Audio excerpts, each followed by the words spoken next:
हम बचपन से तर्ज ज़िंदगी के मुख्तलिफ आदाब सीखते हैं, जिसमें कि खाने पीने के आदाब, उठने बैठने के आदाब, कपड़े पहनने ओढ़ने के आदाब शामिल होते हैं। अब यहाँ पर एक मामला ये हुआ है कि डीसी लाहौर जो हैं उनके हवाले से जज जो हैं अदालत के वो ज़रा बरहम हो गए और उन्होंने ये कहा कि इनको आदाब नहीं है कपड़े पहनने के, कि किस तरह के कपड़े पहन के अदालत में आते हैं। अब हमारे पीछे जो नाजरीन आप विजुअल्स देख रहे हैं उसमें ये डीसी साहब है जिन्होंने मास्क लगाया हुआ है, नीली शलवार कमीज पहनी है, लाल कोट पहना है और पाँव में जो चप्पल हैं पिशावरी खेड़ियाँ वो पहनी हुई हैं। अब इसमें कौन सी ऐसी चीजें, हम भी जरा ये समझना चाहते हैं कि तौहीन अदालत का मामला हुआ क्या, क्योंकि हम पे ना तौहीन अदालत लग जाए तो हम पहले ही माफी मांग लेते हैं भाई। हम ये जो सेगमेंट कर रहे हैं, जैकेट किसी को पसंद नहीं आ रही तो उसके लिए भी मैं माजरत सिर्फ और सिर्फ इल्म हासिल करने के लिए ये सेगमेंट कर रहे हैं। बिल्कुल जी। तो हमारे साथ लाहौर से हम न्यूज़ के नुमाइंदे शाकिर अवान साहब मौजूद हैं, उनसे जानते हैं कि ये मामला हुआ क्या और डीसी साहब के खिलाफ क्यों इतनी बरहमी का इजहार हुआ। जी शाकिर बताइए।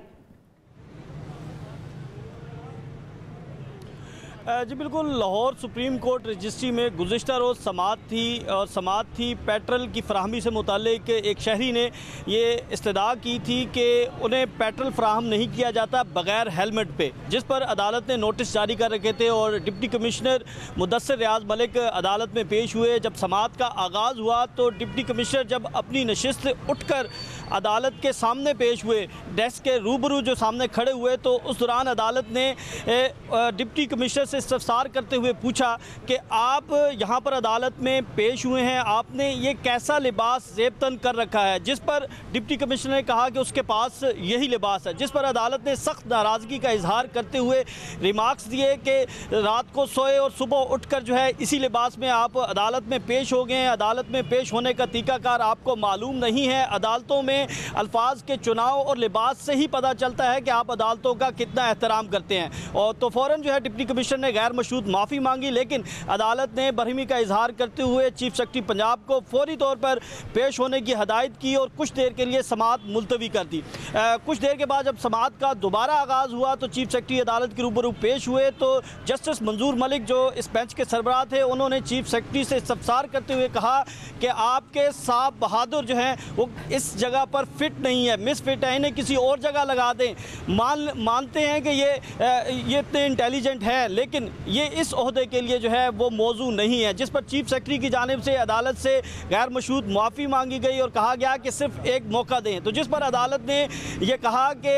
क्या कल कोई बनियान पहनकर जो है वो अदालत में पेश हो जाएगा, क्या वज़ीर आज़म को बुलाएंगे तो वो भी इसी तरह आएंगे। अदालतों में पेश होने के लिए कोई कानून माना नहीं मौजूद, लेकिन अदालतों में जो आप अल्फाज का इस्तेमाल करते हैं और जो आपका लिबास होता है वही बताता है कि आप अदालतों के कितना एहतराम करते हैं, और इस पर जो है वो तौहीन अदालत की कार्रवाई भी हो सकती है, जिस पर डिप्टी कमिश्नर लाहौर की जानिब से दोबारा गैर मशरूत माफ़ी मांगी गई और अदालत ने उन्हें फ़िलहाल जो है इस केस की समाअत मुलतवी की है और आइंदा समाअत पर जो है वो तफसीली रिपोर्ट मांगी और ये कहा है कि नोटिफिकेशन जो है वो जारी किया जाए, SOPs बनाए जाएँ कि आइंदा जो आप आला अदालतों में पेश होते हैं तो उस वक्त आपने क्या लिबास ज़ेबतन करना, और ये हदायत की है चीफ सेक्रेटरी को कि वो इससे मुतल्लिक मुकम्मल SOPs जारी करें। बिल्कुल ठीक है, ये SOPs जब आएंगे तो फिर उसमें और तय हो जाएगा कि किस तरीके से क्या क्या कपड़े पहन सकते हैं। बिल्कुल ठीक है, बहुत शुक्रिया अदा करेंगे शाकिर अवान साहब। अब जरा हम कहाँ जाएंगे और जरा इसके बारे में जान लेते हैं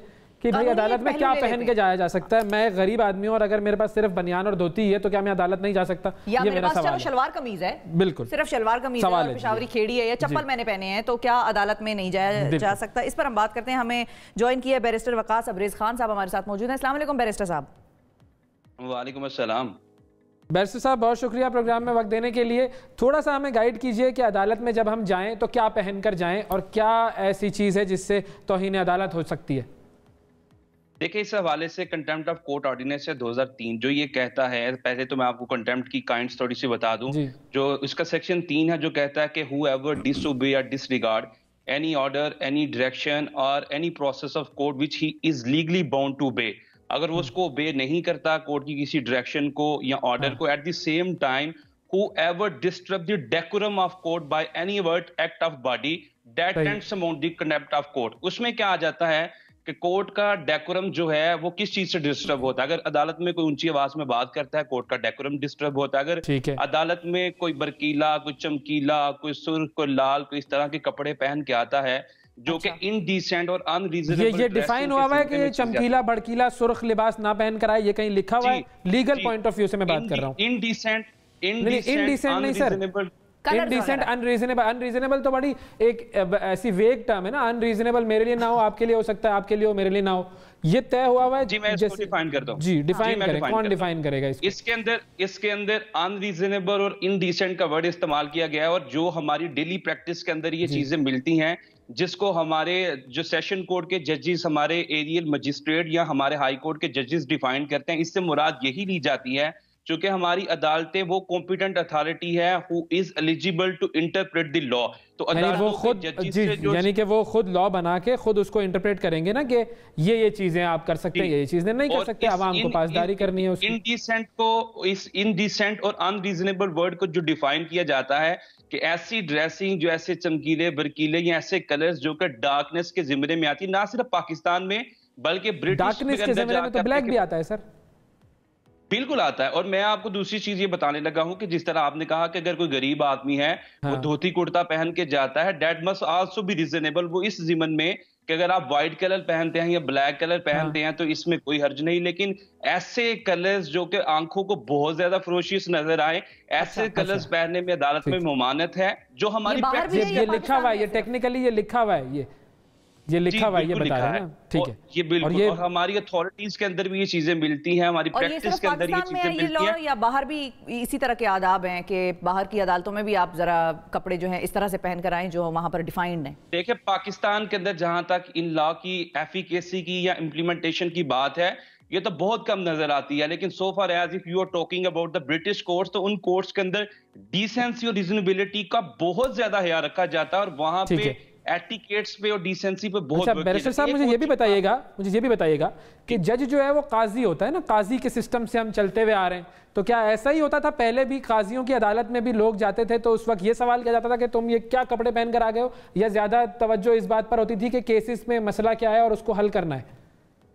देखिए you have absolutely put the nail on the head. जो आपकी एसेंस ऑफ डिस्कशन है, मैं इसको बिल्कुल इससे तस्लीम करता हूँ, इसे मानता हूँ, इसलिए कि हमारे कोर्ट्स के अंदर सबसे ज्यादा फोकस तो ये होना चाहिए कि लोग जो अदालतों में साइल आ रहे हैं, इनके मुकदमात क्या हैं, एविडेंस क्या है और कौन सी चीजें हमने डिसाइड करनी है, बलाए ताक कि कोई शख्स गरीब है, कोई शख्स अमीर है, उसका वे ऑफ ड्रेसिंग कैसा। लेकिन चूंकि ज़ाब्ता मौजूद है, 2003 का एक्ट मौजूद है, आईने पाकिस्तान का आर्टिकल 204 मौजूद है, तो जो इनडिसेंट और अनरीजनेबल का वर्ड इस्तेमाल किया गया है, अगर कोई शख्स ऐसी ड्रेसिंग करता है जिससे कोर्ट ये समझती है कि ये मेरी कंटेम्प्ट है, ये मेरे सामने से ये पहन के नहीं आए। इवन के एक बात मैं जरूर आपको गोशगुजार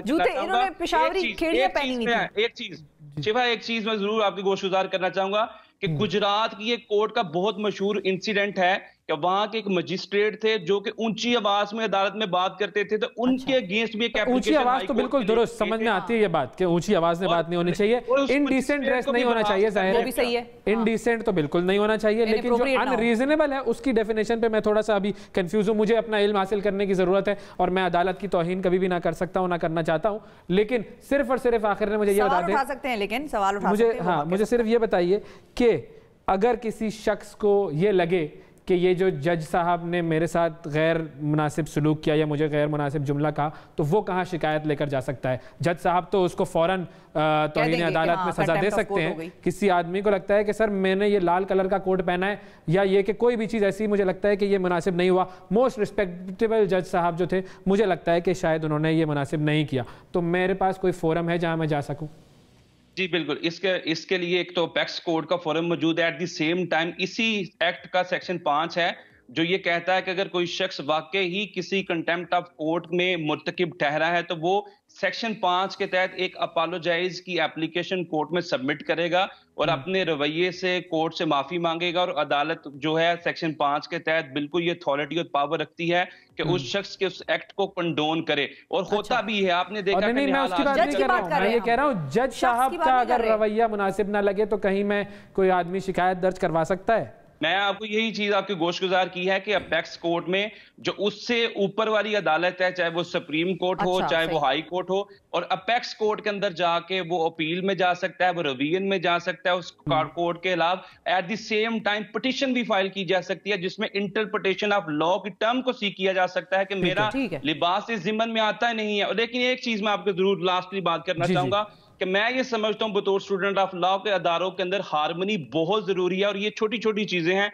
जिनसे अदारों के अंदर तसादुम होता है, कन्फ्लिक्ट्स और कंट्राडिक्शंस बढ़ते हैं। लिहाजा इन चीजों को बलाए ताक रखते हुए हमें केस के मेरिट्स पे ज्यादा फोकस करना चाहिए। बहुत शुक्रिया अदा करेंगे जी, आपका वक्त दिया आपने, वाकई अहम मामला है। फिर मैं एक मरतबा कह दूं, हमारा मकसद कभी भी तौहीन अदालत करना नहीं हो रहा, हम सिर्फ सवाल उठा रहे हैं, एक चीज समझने की कोशिश कर रहे हैं, ताकि लोगों को भी समझ में आए कि तौहीन अदालत कौन-कौन सी चीजें हैं, ताकि उससे फिर इज्तिनाब किया जाए।